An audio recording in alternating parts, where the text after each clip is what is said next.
demônio é como um cachorro numa coleira. Tá? Perdão, ofendi o cachorro, né? Porque o demônio é menos.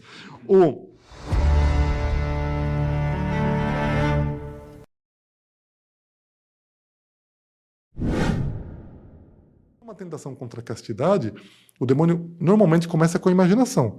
Vindo uma imagem, o corpo reage. E pode ter sensações, sobre isso vamos falar daqui a pouco, sensações impuras. É pecado ter sensação? Não. O pecado é consentir voluntariamente na sensação.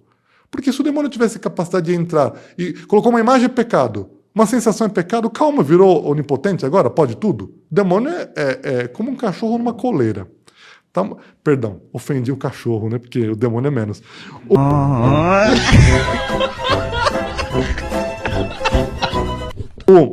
O cachorro tá na coleira. Ele tá latindo ali.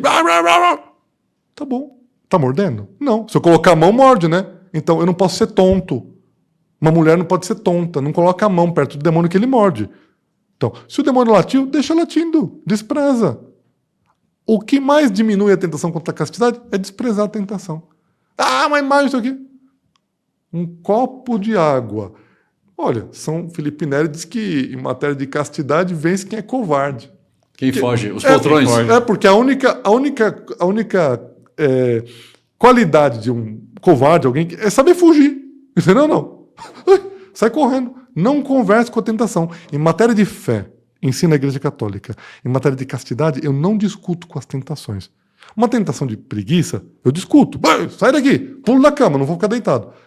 Castidade não adianta conversar com o demônio, ele vai enganar a pessoa. Então, eu tenho que me distrair. Vem uma imagem horrível. Tá o cachorro latindo, tá o demônio latindo lá. Demônio de chifre e rabo. Tá fazendo bagunça? Eu começo a contar quantos frisos tem no meu copo. Um grande, um pequeno, um grande. Eu vou me distrair. Entendeu? Não. Quantos pontinhos tem aqui no meu relógio? Se distraia. Vai fazer um trabalho. Canta, reza. Faz qualquer coisa. Vai ao jardim, se gostar. Vai ao jardim.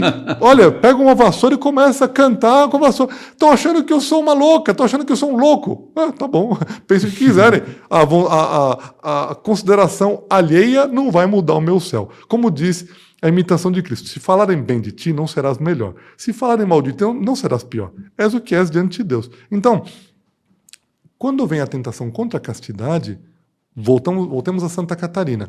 Veio uma imagem, várias imagens, e Santa Catarina, coitada, é normal, a natureza fica aflita. Por isso que nós estamos esclarecendo o tema, porque quem está esclarecido tem como uma arma na mão, eu consigo me defender do inimigo, escudo e espada.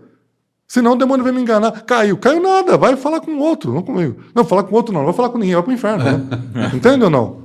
Então, o que é pecado é, o que não é, não é. Santa Catarina ouviu primeiro, depois ela começou a lembrar das várias coisas que ela tinha vivido. Então, eu tenho a imaginação que é uma tela onde o demônio consegue projetar. Daqui a pouco eu vou falar mais sobre a imaginação.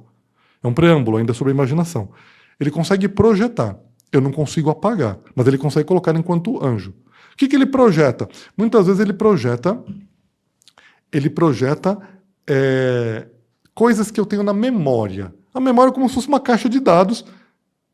Eu vi, por exemplo, um poste, 10 anos atrás. Viajei para Paris, vi um poste bonito, todo trabalhado lá, um poste. Então eu tenho na minha cabeça a ideia. Vamos para a filosofia, o padre é doutor em filosofia, vamos tentar pegar alguma coisa daquilo que a gente aprendeu lá em Roma, estudando. Então, o meu intelecto tem a capacidade de ter dados separados e de unir dados. Então, olha que interessante. O que diz São Tomás de Aquino?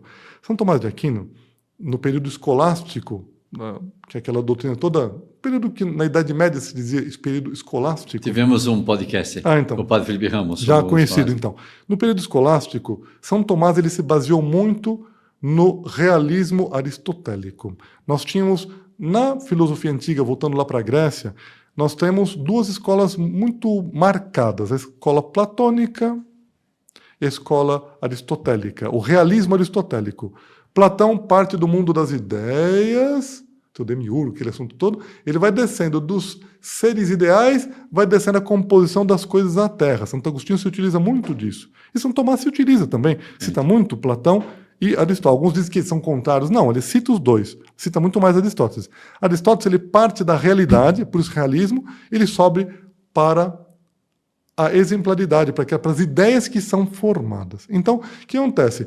Segundo São Tomás de Aquino, baseado nesse estudo todo escolástico e realismo aristotélico, ele diz o seguinte: Nihil est intellectus quod prius non furis insensus. Nada existe no intelecto que não tenha passado pelos sentidos. Nós temos 5 sentidos. Então, a visão, a audição, enfim, o tato, o olfato. Nós temos 5 sentidos, dos quais, segundo explica São Tomás, o mais cognoscitivo, o que mais conhece, é a visão.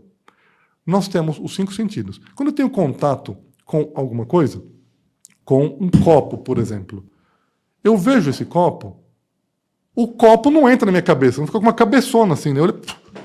Cada coisa que eu via começa a ficar... Não, isso não entra na minha cabeça. O que entra? Entra a ideia desse copo. Entra o fantasma. Fantasma, por quê? A palavra fantasma, no latim, significa imagem.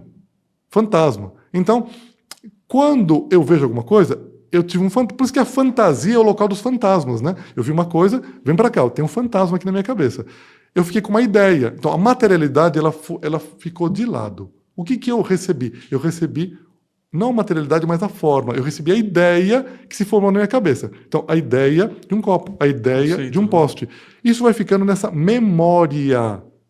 Por isso que de vez em quando eu falo, nossa, mas veio uma coisa na cabeça que eu nem sabia como que apareceu isso aqui. É que está na memória. Eu tenho um sistema de conhecimento normal, que as coisas vão passando na minha cabeça. O demônio vai lá, coloca o dedo sujo dele, mexe na memória, tira uma coisa desagradável, impura, que eu posso ter visto. Por mais que eu não tenha caído. Posso estar andando na rua que a pessoa às vezes está dirigindo e vê uma coisa impura. Não é porque viu, caiu também. Tem mais essa, daqui a pouco vamos ver a diferença entre ver e olhar.